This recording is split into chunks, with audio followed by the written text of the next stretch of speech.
this is our game, Bevonia Princess Knight. Alright, so the high concept of our game is that you are a princess trapped in a castle, and all of the knights who have come to rescue you have failed, and now it's up to you to break yourself out and escape the tower. So the design inspiration for our game, we took inspiration from older retro fantasy games such as the original Legend of Zelda on the NES, and an old title such as Mega Man 2. However, we also wanted to keep with the medieval aspect of our game, so we took inspiration from a more recent title, Shovel Knight. I don't know if you guys ever heard of that. So our aesthetic of the game, we wanted to go for the retro 8-bit fantasy. So we decided to implement, the 2D side-scrolling aspects, such as, a game like Mario. That's the archetypical 2D side-scrolling game. We wanted to model it after that. We wanted to keep a female protagonist because we wanted to invert the damsel in distress trope. We wanted to also have a mechanic where you could choose to fight enemies or not, which is different from other fantasy games where you have to clear all enemies before progressing. Yeah, so our mechanics, like Robbie said, come from kind of a traditional action platformer. So you can run, you can jump, you can do melee attacks with our sword, but we also want to introduce a little variety in the attacks. So we introduced the magic element. You can use different spells, like an area of effect spell, so you shoot it and affects the area around where it lands. We're implementing a precision spell right now. Also, like you said, we want to encourage exploring. So we have different chests that you can open to find keys and items, and you can also interact with doors to go through the different rooms and things like that. So the core dynamics of our game is we wanted to give players multiple options when traversing through our game. Personally, I watch a lot of speedruns, and I'm a big fan of Metroid. So when we were talking about the initial stages of our game, I kind of introduced the idea of, players should be rewarded for exploring, but they should also have the option to not explore. So I don't know if you guys have played the most recent Zelda, but Breath of the Wild. So you can start the game and go directly to Ganon's castle, which I thought was a really interesting idea. So in our game, you can, start the game and not defeat any enemies as long as you're good enough, and just traverse through the level. So some of the technical challenges that we had, for the first sprint, we weren't totally sure how to implement our tile maps. So we had an issue where our player was just falling through the floor, and we couldn't really get the collision right. And we ended up just using a lot of for loops to create sprite walls. Obviously, that wasn't really sustainable for our future sprints, so we figured out how to use our tile maps, get the collision correct, and from then, we had an instance of every enemy that we had. We had to manually place them, manually place their patrol path, where they would stop, so they wouldn't fall off a platform. And again, that wasn't really sustainable. So in our most recent sprint, we created class files for each enemy objects, so we could just call them whenever we wanted to place a new enemy, and that's going to make future levels completely easier. Other difficulties that we've had are kind of communicating. Not that we're bad at it necessarily, but there are some weeks where some of us have midterms, some of us can't code until later in the week. Other things are going on, so just delegating different tasks to people based on our workload for the week, which is something that we've definitely gotten better at. But yeah. All right, so what's going good with our project so far? Well, I'd say this has been a great opportunity for growth. Up there, that's my first sprite, and then down there is the level I'm at right now. So I just wanted to show that this class has given me an opportunity to get better at that. We've also done a lot of work with backgrounds, thanks to Robbie for that. And overall, we're just making the best art that we can and doing our best with the skills we have now. Technically, we've also improved as programmers by focusing really on file structure and taking the Franken code we had and turning it into a neat object-oriented system. I guess, they say the devil is in the details, and we had to learn the hard way to keep track of that stuff. So what could be going better? Something about the audio. I have a background in music production, and I thought that would kind of help me when creating soundtracks, sound effects, things like that. But audio takes a very long time, and especially when continuously coming up with new enemies, creating new levels, production is coming out a lot slower than I expected it to. And maybe a solution to that would be kind of exploring different sound libraries that are out there. We don't have to produce everything. So that was just something that I needed to take time to realize. Team operation.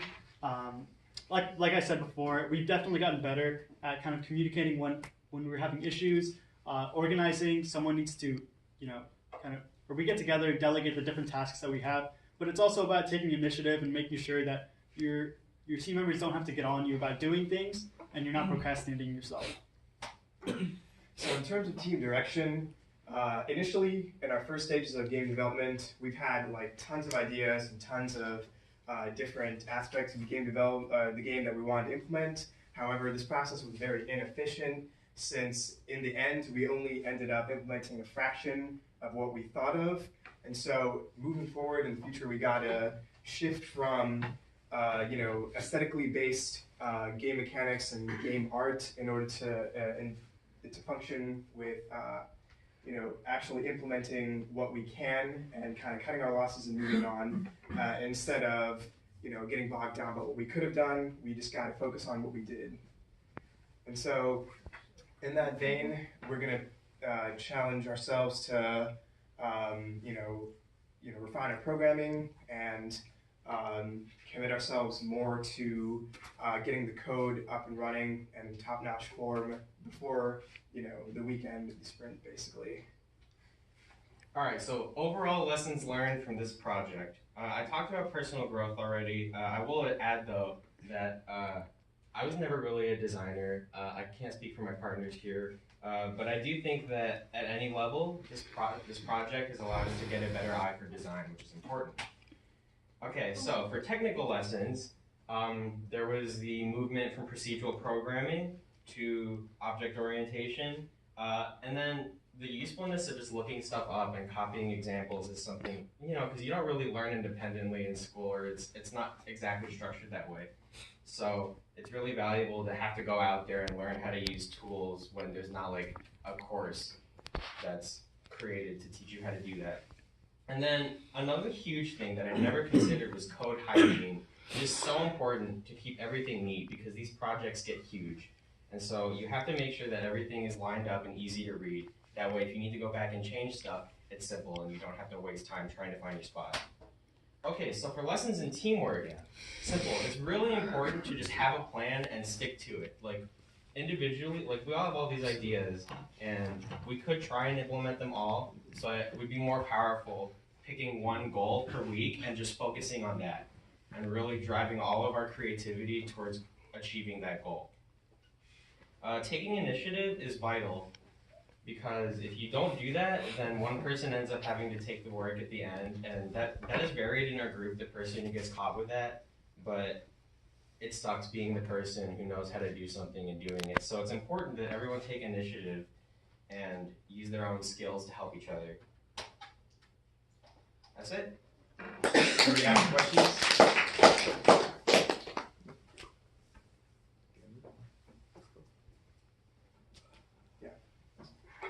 So you have you're starting off as the princess. Does the princess have armor and a sword when she hit the top of the castle, or does she pick that up off? Yeah, one of the mechanics that we implemented is that she will find armor and weapons scattered throughout the level, so she will pick it up. Yeah, I was like, if she's pick up their weapons. Yeah. Anything else? What's that? What kind of enemies or obstacles does the protagonist go through? So, we want to take that one. Yeah, so like we said, we've taken inspiration from different fantasy games. So just the standard castle enemies like skeletons, spiders, bats flying around. We can have a goblin, just kind of fantasy creatures. There are also environmental hazards like spikes, which are insta kills, and we took that from Mega Man.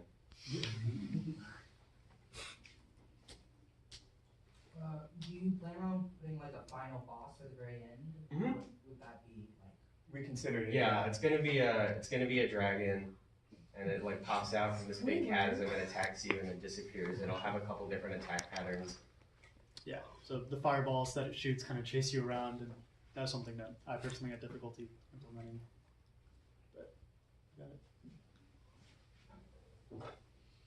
Alright, the only product backlog that y'all thought of all the things in the game and moving to the sprint backlog and communicating what you're all doing in Trello, and are you guys using GitHub or are you guys using Yeah, we use GitHub. Yeah, we're using Trello, GitHub, and then also we have a GroupMe that we use.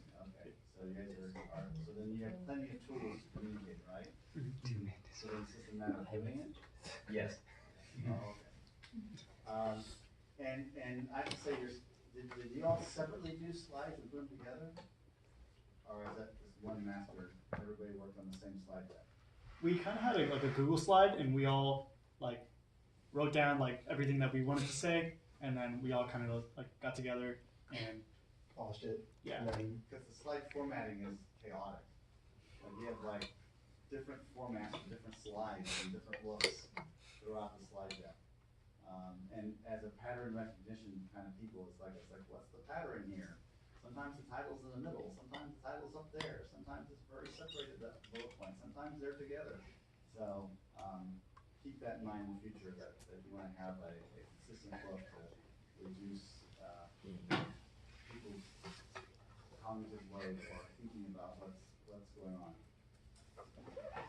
All right, any other questions, comments? Great. Whoa!